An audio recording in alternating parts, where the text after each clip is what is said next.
state. And I promise you, as president, Senator Harris, when that door closes, I will guarantee women's reproductive freedom no matter what. Thank you. We're moving to climate. Guys. Senator Harris, I'm addressing you first on this. You live in a state that has been hit by drought, wildfires, flooding. Climate change is a major concern for voters in your state. It's pretty obvious. Obviously, this state as well. Last night, voters heard many of the candidates weigh in on their proposals. Explain specifically what yours is. Well, first of all, I don't even call it climate change. It's a climate crisis. It represents an existential threat to us as a species. And the fact that we have a president of the United States who has embraced science fiction over science fact will be to our collective peril. I visited, while the embers were smoldering, the wildfires in California. I spoke with firefighters who were in the midst of fighting a fire while their own homes were burning. And on this issue, it is a critical issue that is about what we must do to confront what is immediate and before us right now. That is why I support a Green New Deal.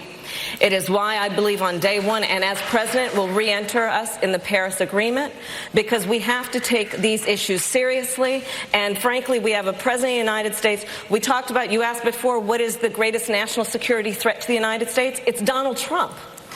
And I'm going to tell you why. Because I agree, climate change represents an existential threat. He denies the science. You want to talk about North Korea, real threat in terms of nuclear arsenal, but what does he do? He embraces Kim Jong-un, a dictator for the sake of a photo op. Putin, you want to talk about Senator Russia? Harris, we're going to he takes the word of the Russian president over the word of the American intelligence community when it comes to a threat to our democracy and our election. Thank you, Senator Harris. These are the issues that are before us, Chuck. I hear you. Thank you, Senator Harris. Mayor Buttigieg, in your climate plan, if you're elected president in your first term, how is this going to help farmers impacted by climate change in the Midwest? Well, the reality is we need to begin adapting right away, but we also can't skip a beat on preventing climate change from getting even worse. It's why we need aggressive and ambitious measures. It's why we need to do a carbon tax and dividend. But I would propose we do it in a way that is rebated out to the American people in a progressive fashion so that most Americans are made more than whole. This isn't theoretical for us in South Bend either.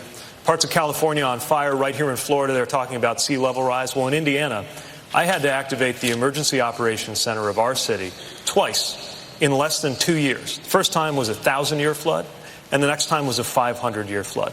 This is not just happening on the Arctic ice caps. This is happening in the middle of the country. And we've got to be dramatically more aggressive moving forward. Now, here's what very few people talk about. First of all, rural America can be part of the solution instead of being told they're part of the problem. With the right kind of soil management and other kind of investments, rural America could be a huge part of how we get this done.